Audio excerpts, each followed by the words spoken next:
This week in wokeism, and frankly, this country in wokeism, we have stuff from Disney, the CIA, and all that's going to lead us to stuff from China.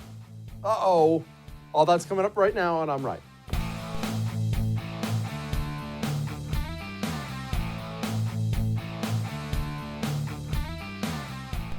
Time now for I'm Right. This week in wokeism. All right. You know, woke is one of those weird words, and I'll be frank with you about something. I avoided it. I avoided it for the longest time because I felt like it was a generational thing. And to this day, I still kind of feel like that. I feel like if I was trying to explain what woke meant to my dad, I would just get a blank stare and probably an angry look because he's my dad, and he would say something to the effect like, "What are you talking about? Speak English." So I'm still not sure how effective the term is to people who don't live on social media. But just know, when we talk about woke, when it ever comes up at all, because it's going to be coming up a lot now, you need to understand we're talking about cultural Marxism. Cultural Marxism. That's what we're talking about.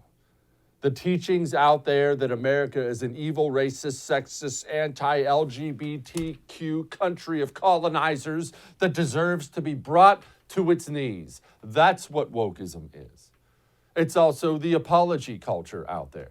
Corporation puts out a sitcom this company makes a commercial somewhere, and 5 college kids in a room decide they get offended about it because everyone's offended about something anymore.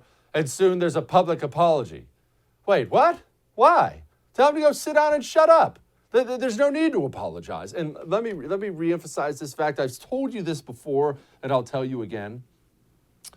I'm going to get in trouble one of these days. I don't know what it'll be. I don't even know whether it'll be legitimate. It probably will be legitimate, but I'm going to get in trouble. When I do, I'm not going to apologize to you. I'm not going to come on the air and say, "I'm sorry. I'm really, really sorry."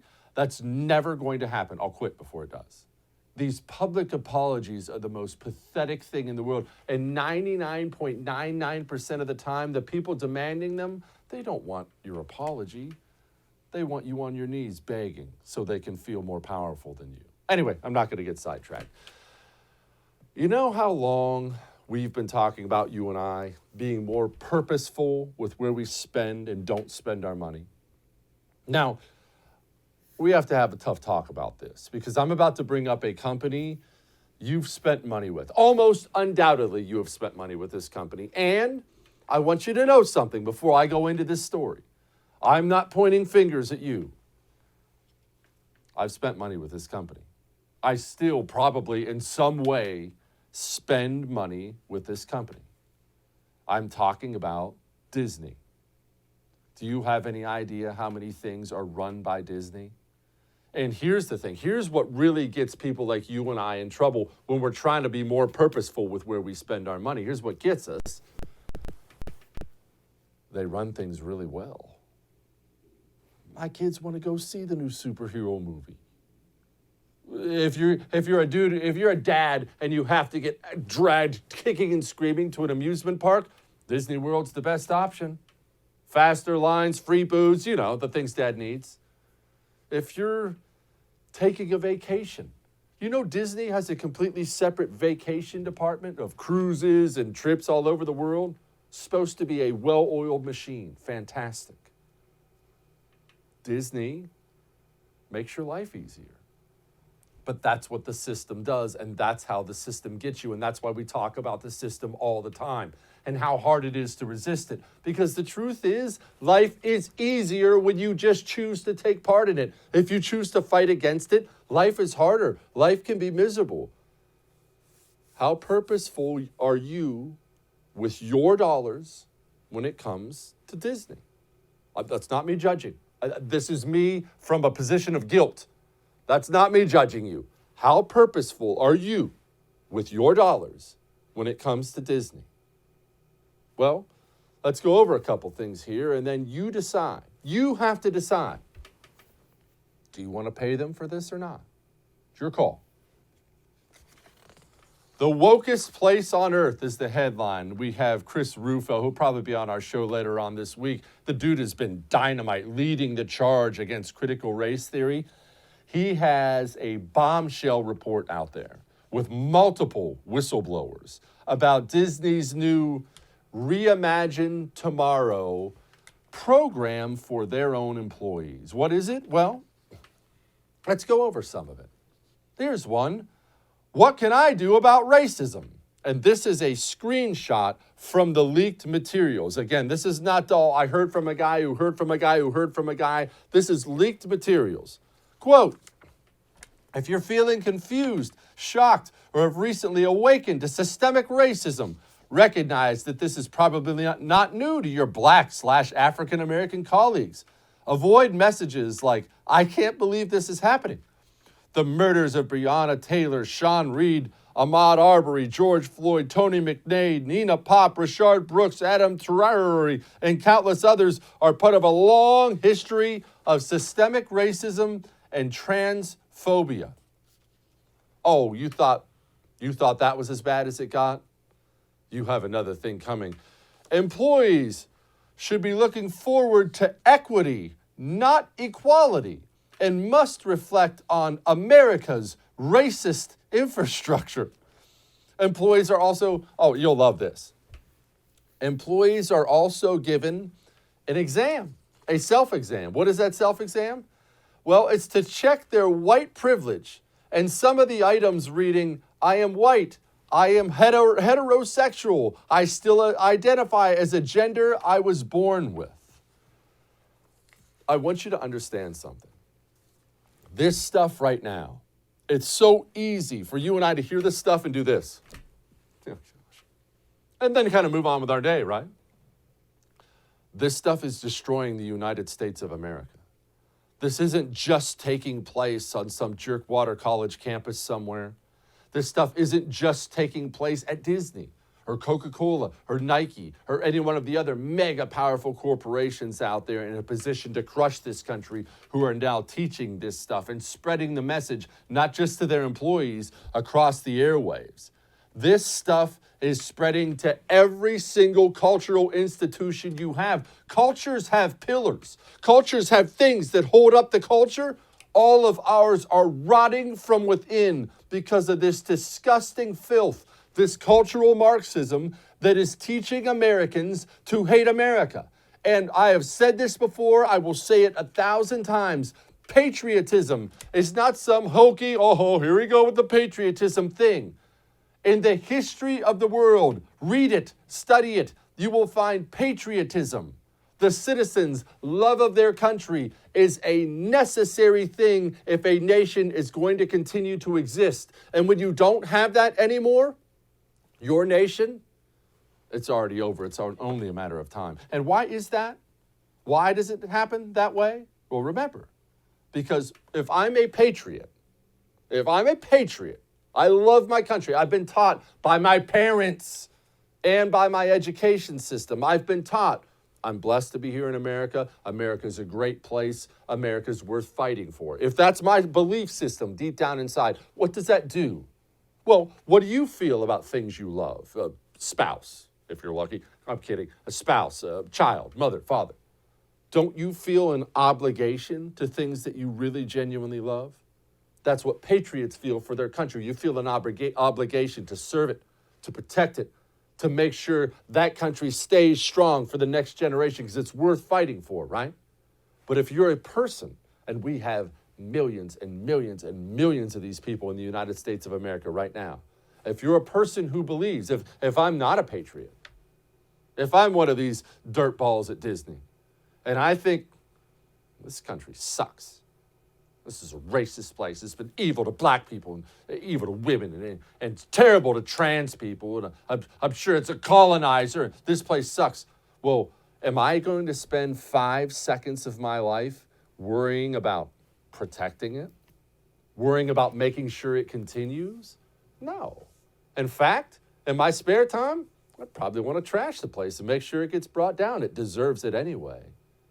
If you have that scale tipping too far that way, and we do, you are in very serious trouble. And I want to reiterate the fact this is not just Disney.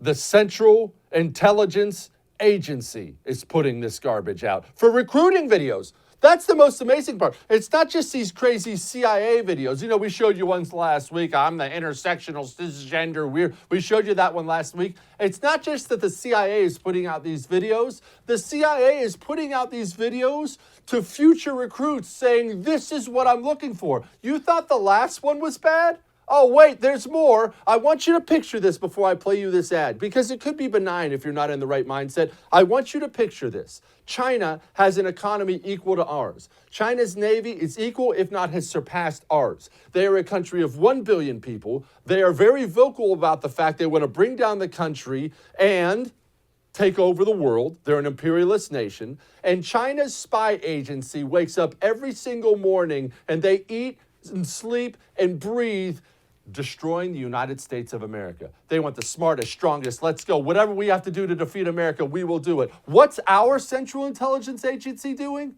This. My favorite thing about CIA is that they encourage the out-of-the-box ideas that drive real progress. Growing up gay in a small southern town, I was lucky to have a wonderful and accepting family. I always struggled with the idea that I might not be able to discuss my personal life at work. Imagine my surprise when I was taking my oath at CIA and I noticed a rainbow on then-Director Brennan's lanyard, which I later learned was designed by Angle, one of the many employee resource groups here at the agency. I remember being stunned. Since then, however, I've learned that far beyond the resource groups, inclusion is a core value here. Officers from the top down work hard to ensure that every single person, whatever their gender, gender identity, race, disability, or sexual orientation, can bring their entire self to work every day.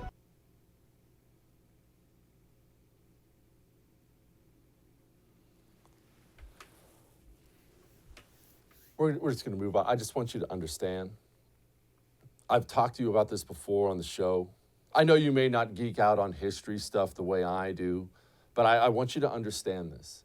Intelligence failures, intelligence agencies that miss something, take their eye off the ball, are focused on the wrong thing, they don't result in a little mishap here or there. They've resulted in the end of nations before. The end of nations. And our top enemy in this world, all they think about is destroying you. That's all they think about. What's our spy agency doing? Well, you just saw it. This is another one of our cultural pillars. We don't even have a spy agency anymore.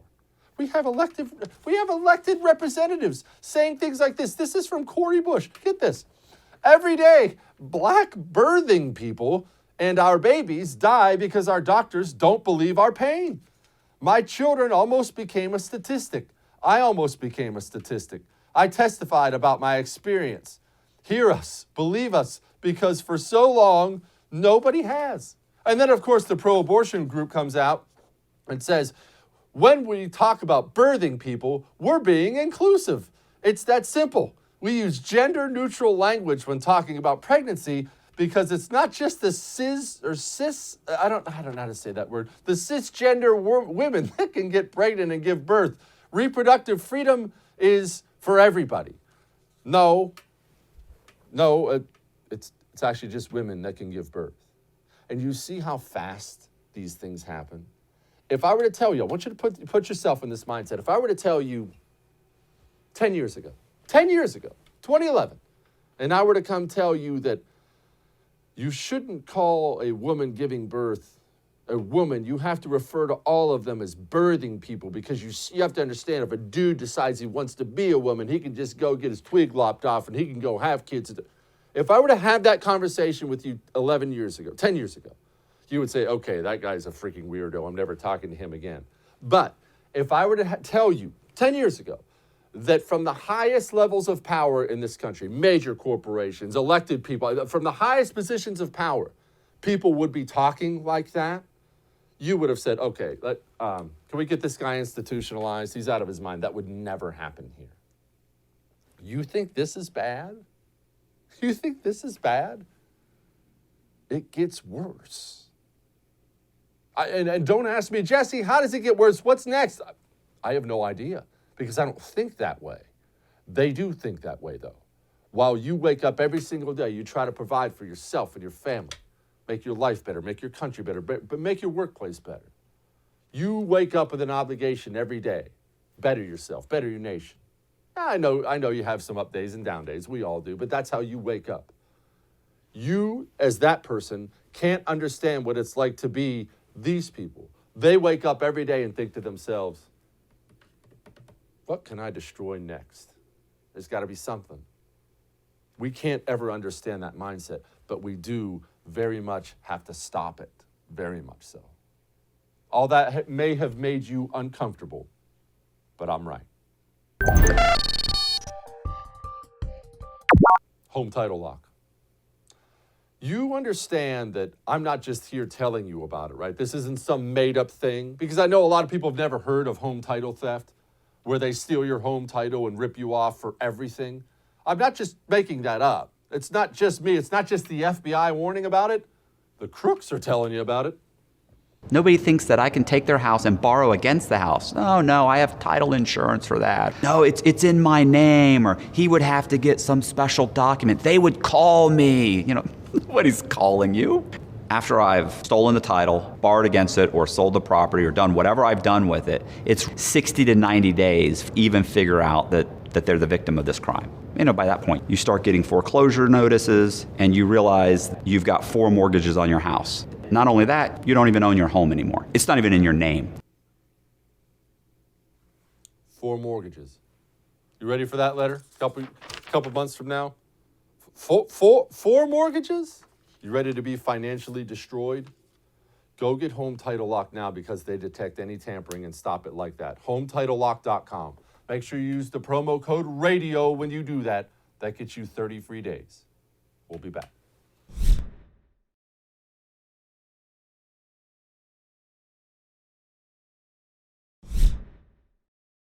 Just so we clarify again, these are just a few of the bullet points from what Disney, one of the biggest countries in America, from what Disney is teaching their employees.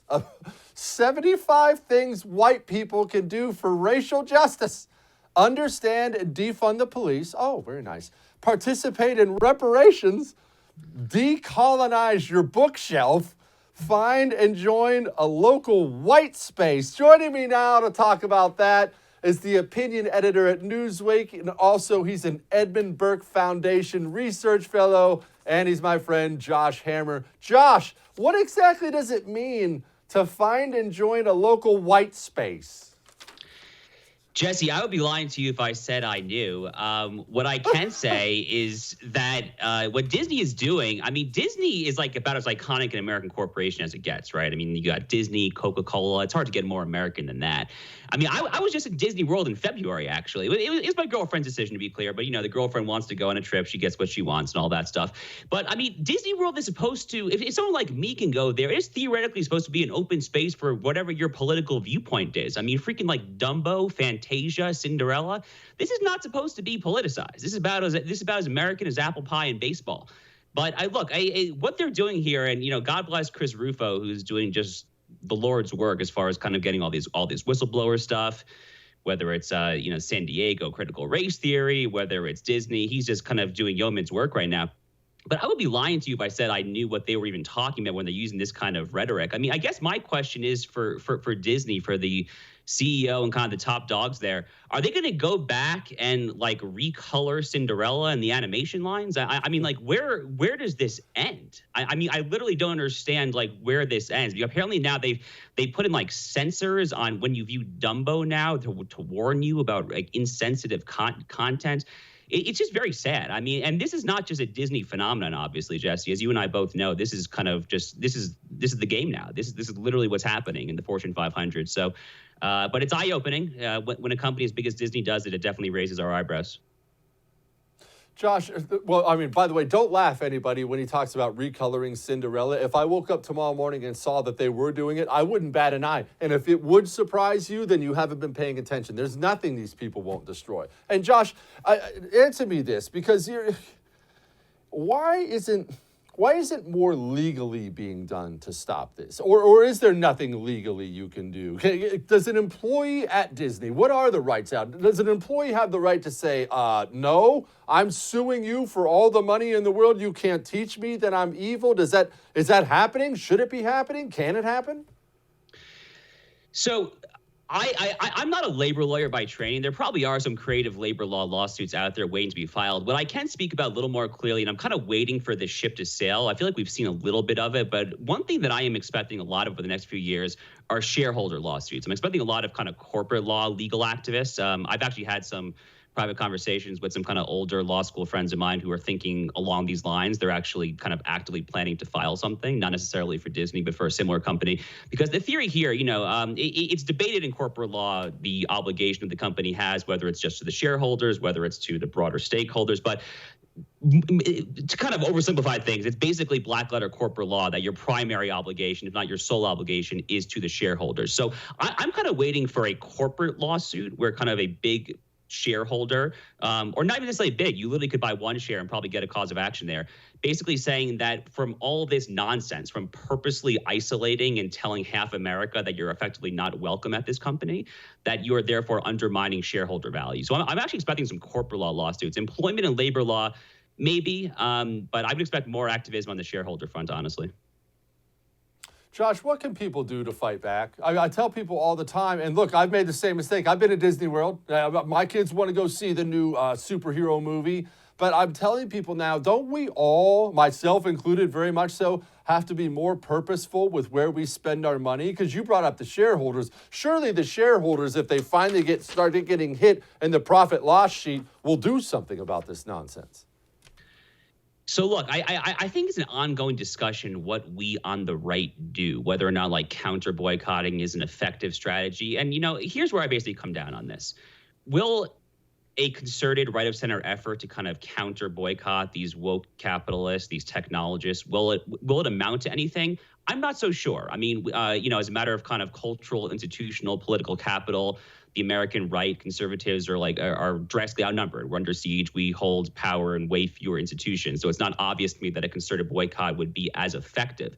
Having said that, as a personal kind of consumer, someone who is purchasing products, who is investing in companies, investing in the market as a shareholder, I am constantly now thinking along the lines of whether this company not necessarily supports what I support, but I need them to not hate my guts. I mean, that ought to be a bare minimum. The products that I am purchasing, whether it's a Nike shoe, whether it's like I literally downstairs have a goofy magnet on my fridge that I bought at Disney World. I'm kind of looking at it now and thinking whether I should take it down. I mean, like, this company clearly hates my guts. So those are, at a bare minimum, are the kind of discussions that we ought to be thinking of. Josh, how did it happen so fast? I mean, you mentioned it at the very beginning when we started talking. These are like our companies that are as American as apple pie. It's freaking Disney. It's Coca-Cola. This is America. And now they're overrun by these scumbag communists. And it seems like it was yesterday they weren't. How did that happen so fast? Jesse, I wish I had a good answer to this question. I've thought a lot about it. I legitimately think historians are going to look back on this and kind of ask a similar question here.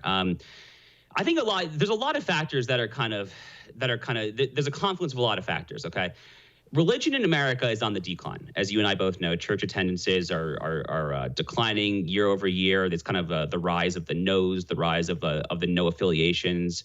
And I think in the void of traditional Judeo-Christian religion, that void has to be filled. People need meaning. Like, we are not just automatons. We are not robots. We have to live in some semblance of community. We are not individual kind of like Ayn Rand bots, right? We need something to aspire to be part of something greater than ourselves. So in the absence of organized religion, this woke ideology is rapidly filling the gap. A lot of these secular people who have kind of lost touch with traditional religion, or even maybe because some people who go now to kind of more theologically liberal churches, synagogues, just not traditional religion in general, that void is filled by this kind of totalitarian, all-encompassing ideology that is constantly making its adherents think that everything that they're doing is the next Selma, Alabama march, right? We saw that with kind of the gay marriage fight. I mean, the polling on gay marriage shifted in like 3 or 4 years. I mean, that went from a winning issue for conservatives to a losing issue incredibly quickly. And that was kind of a harbinger of things to come, because when you constantly paint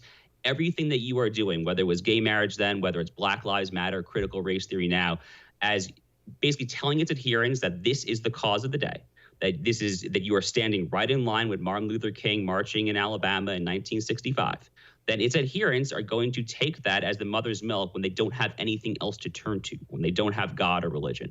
That is my best thesis as to what is happening, but I think it's kind of an ongoing discussion, basically.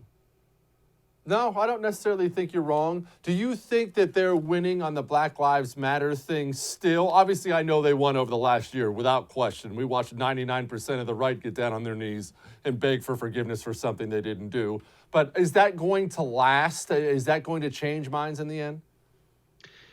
It's tough. I mean, look, as you and I both know, Jesse, our friends in the right of center world, they are scared relentlessly. They are scared out of their rear ends of being called racist, sexist, bigot, homophobe, but really racist more than anything else, right? I mean, especially after we saw over the past year, all this critical race theory, this 1619 project, the Black Lives Matter. I mean, the one kind of scarlet letter, the one kind of black mark that probably can get you canceled more easily than anything, that can kind of get you fired from your job, is being called a racist in today's day and age. And I genuinely am not sure what to do about that, other than to just kind of encourage people to just say no, to stand up there and say, no, I will not be called a racist for insisting that America's true founding was not 1619, but was 1776 and the writing of the Declaration of Independence. That is not a racist sentiment. It is not racist to say that America is not a systemically racist nation, that we've done far more good than bad in our history, while also fine, acknowledging that there obviously have been some very bad episodes. But we just have to, like you and I, Jesse, in the commentary, in the public space, we just need to encourage our listeners, our followers, just everyone to kind of get up there, get active at the local level, run for your local school board. You can always make a bigger difference, frankly, at the local level. Turn off Fox News, turn off OAN, turn off the national dialogue. Focus on what's right in front of you. Fight the fight that is right in front of you and get active. Don't just kind of whisper. Don't just leak to Barry Weiss and her Substack. Kind of get out there and put yourself forward. We can only encourage people to do that. It requires a certain amount of bravery, but I think the onus is on folks like you and I to just encourage everyone to just do it.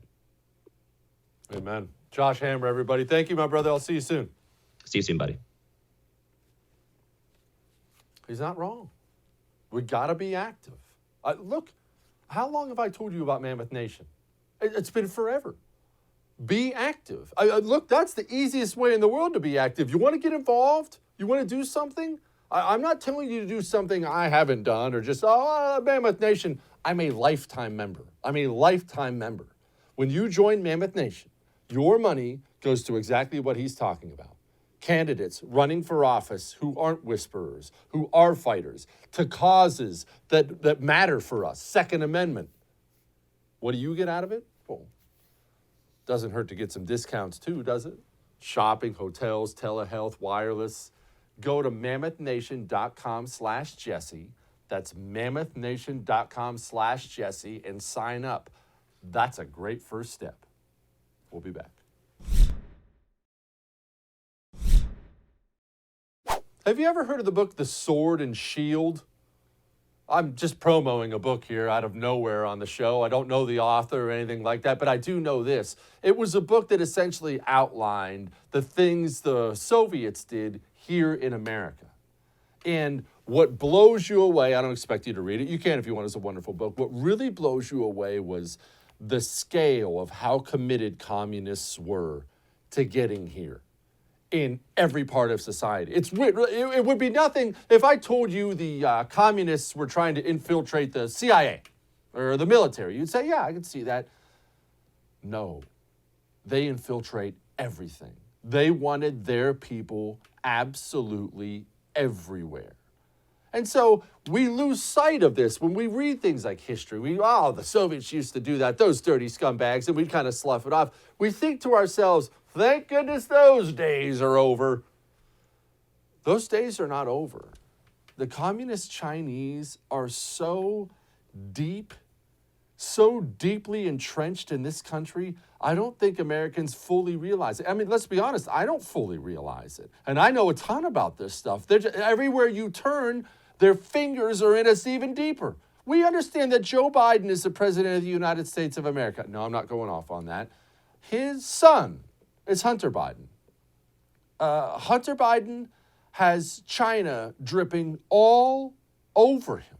All over him. This stuff that came out, there's a headline here from Breitbart. Report, Hunter Biden's connected to the chief spy of China through his Chinese-American secretary. Of course. In 2017, Hunter went into business with Patrick Ho, the Secretary General of a gigantic Chinese oil company. Hunter described Ho in a call as the spy chief of China. Why does this matter? Oh, I don't know.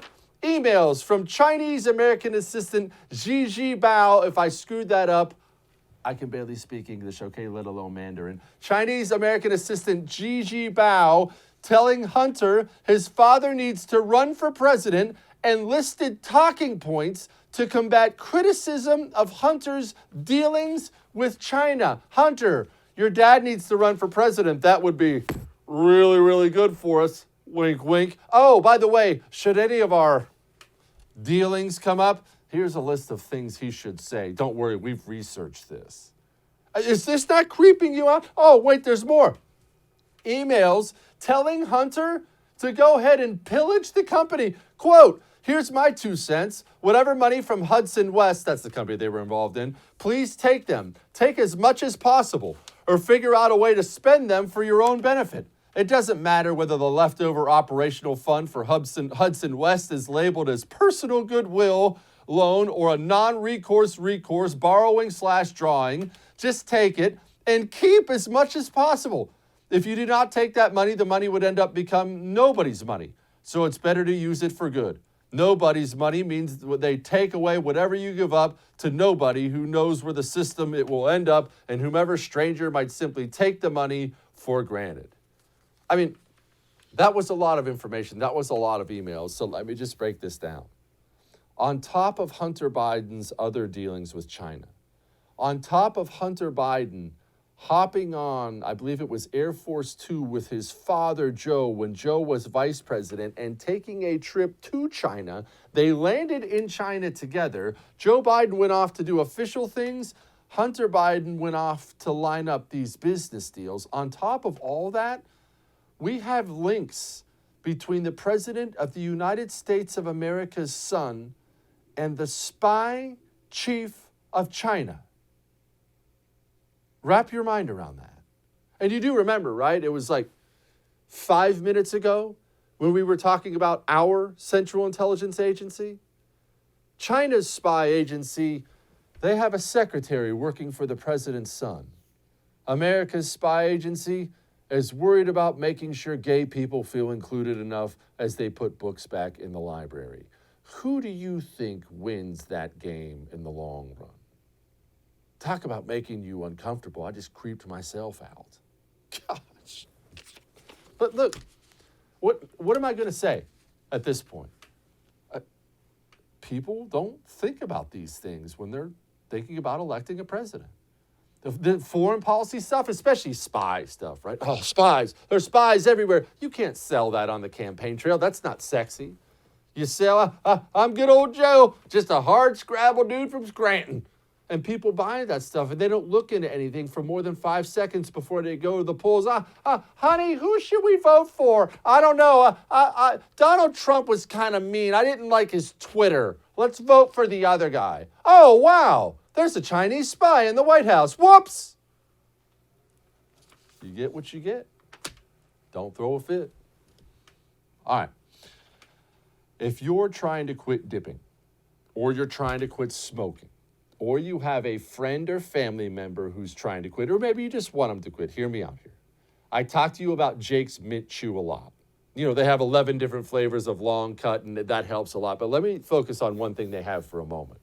They have 4 different flavors of the CBD pouches. If you're a dipper or you're a smoker and you're trying to quit, these things are a lifesaver, maybe literally. Whenever that next craving comes up, just try that, just once, try it one time for me and see if it works. Take one of these CBD pouches and put it in your lip. See if that doesn't take out that craving and take off that edge. Go to jakesmintchew.com. That's jakesmintchew.com. Use the promo code Jesse for 20% off. We'll be back.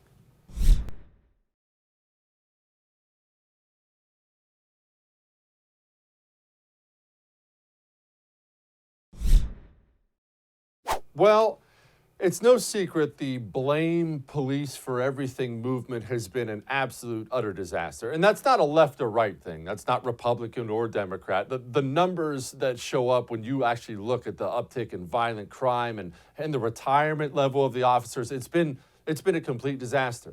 But don't take my word for it. Let's talk to former police officer and also author of the book Beaten, Black and Blue, Brandon Tatum. Brandon, it's not worked out. These uptick in violent crime numbers, we're going to get to the other crimes against police officers in a while, but the uptick in violent crimes in these cities has been a disaster. And we have poor people in these neighborhoods who aren't criminals, who now are surrounded by criminals with no police protection. So how did this help anybody? Well, Jesse, this is simple mathematics, okay? You remove police from the equation, you defund the police, you hurt the morale of the police department, you're going to see an uptick in crime. You know, when police officers are not on the streets being proactive in their policing and these criminals feel emboldened, they're going to commit more crimes, they're going to get more dangerous, they're going to take more chances. And this is, you know, the equation that I think most Americans should understand. And defunding the police is not helping the people who need the police the most. Listen, if you live in an affluent community, you don't need the police. You don't hardly ever see them. If you live in some of these inner city communities or communities that are riddled with violence, you are the person, you are the community that needs the police the most. Brandon, will you explain, because we hear this a lot, but I want to hear it from the mouth of a cop who knows what he's talking about. Proactive policing. What does that mean? You just brought it up. Yeah, so proactive policing means that you don't wait for a call for service. Police officers are out there finding criminals, hunting them down, making sure they prevent crimes before they ever happen. So proactive policing, community policing, all of those things are a proactive measure into mitigating crimes, because we don't want to show up after you've already been shot and killed or already been robbed or raped. We want to show up and catch the guy that's lurking in front of your house or somebody that's suspicious in the area before they commit crimes, before they pass, a hand-to-hand drug deal. So that's the most effective policing that police officers do around the country that yields the most results. So that's why it's so important for us to continue that method. I want to show you, I'm sure you've already seen it, but I want to show you real quick. Check out this video of this cop in Times Square. I tell you, man, this should bring it home for people. He's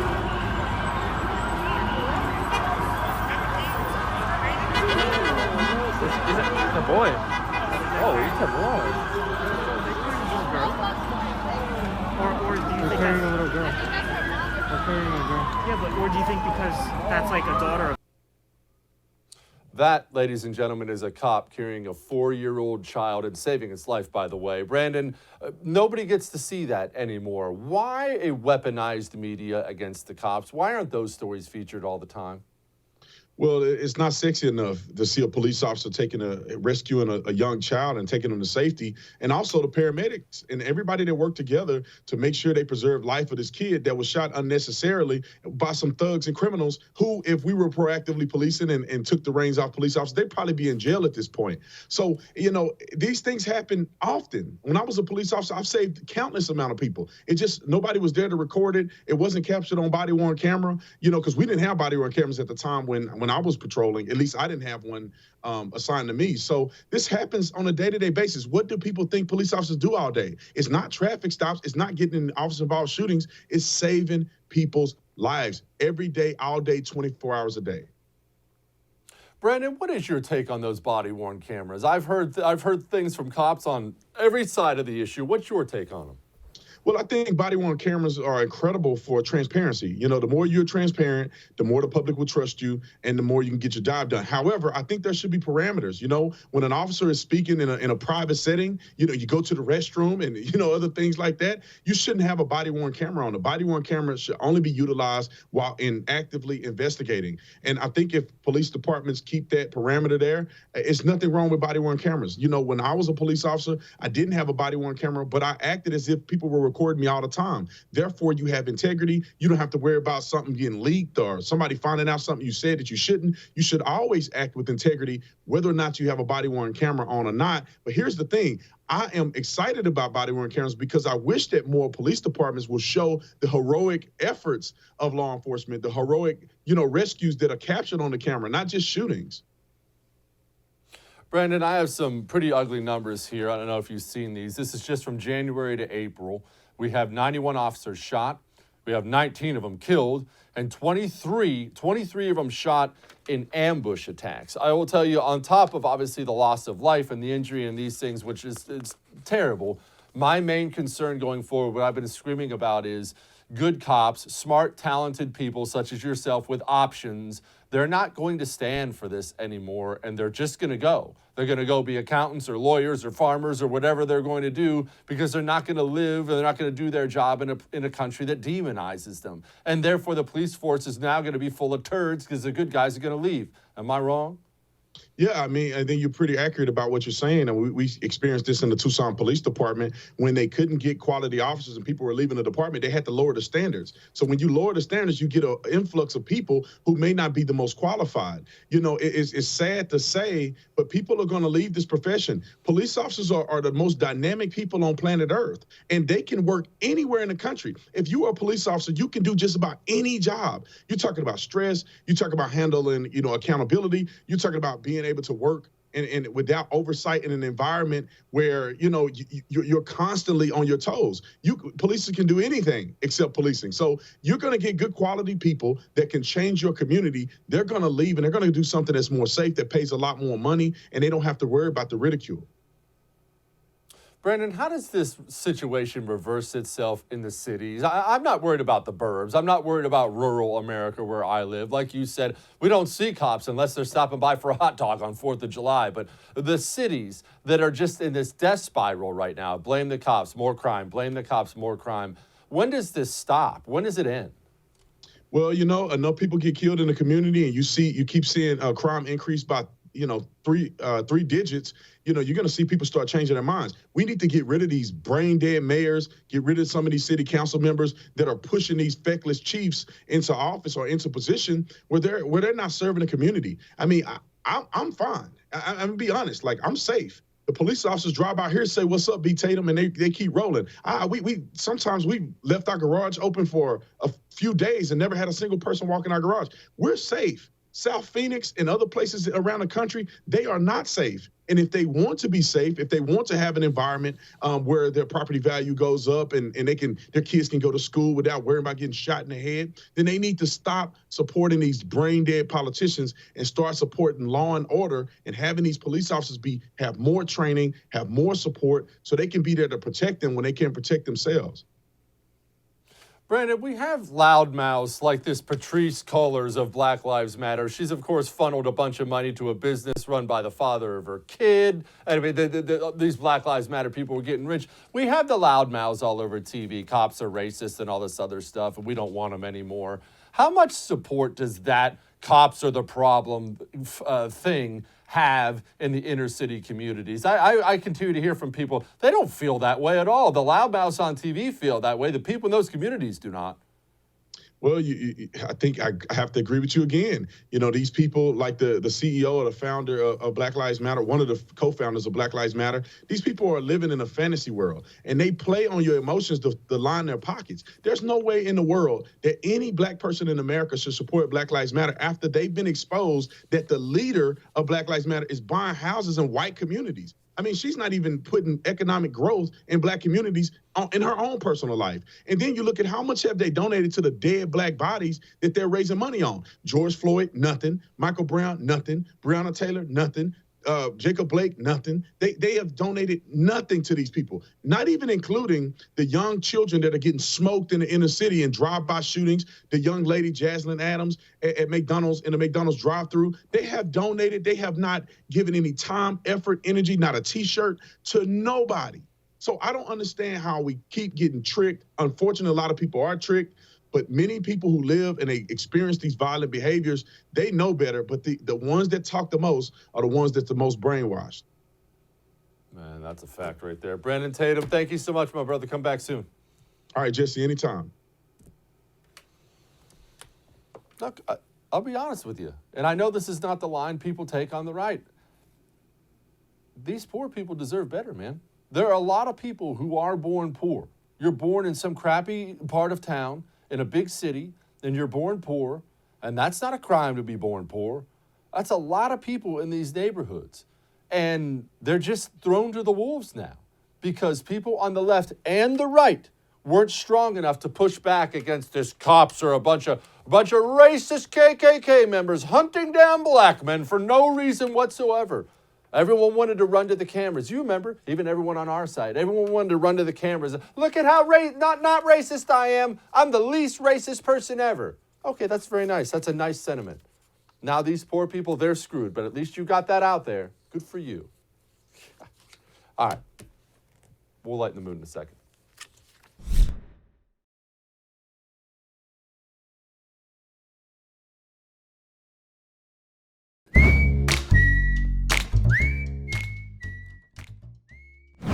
All right, that's enough bad stuff for one day. Let's go to some good stuff. You know, I saw this video, and I'll tell you, I did absolutely no research whatsoever into what actually happened. I know what I think happened, and I love it. Show it. This is the most New York shit. This guy's got the Timbs on and the Yankee fitted running on the, what is this, the BQE? Yeah. Oh my. Dude's just running down the highway. And you know what I think happened? And I might be totally wrong. I bet you the dude was on his way to work, broke down, and he was like, screw it. I'm not going to be late again today, and just took off running. Respect. All right. We'll be back tomorrow. We'll have some fun. I'll see you then.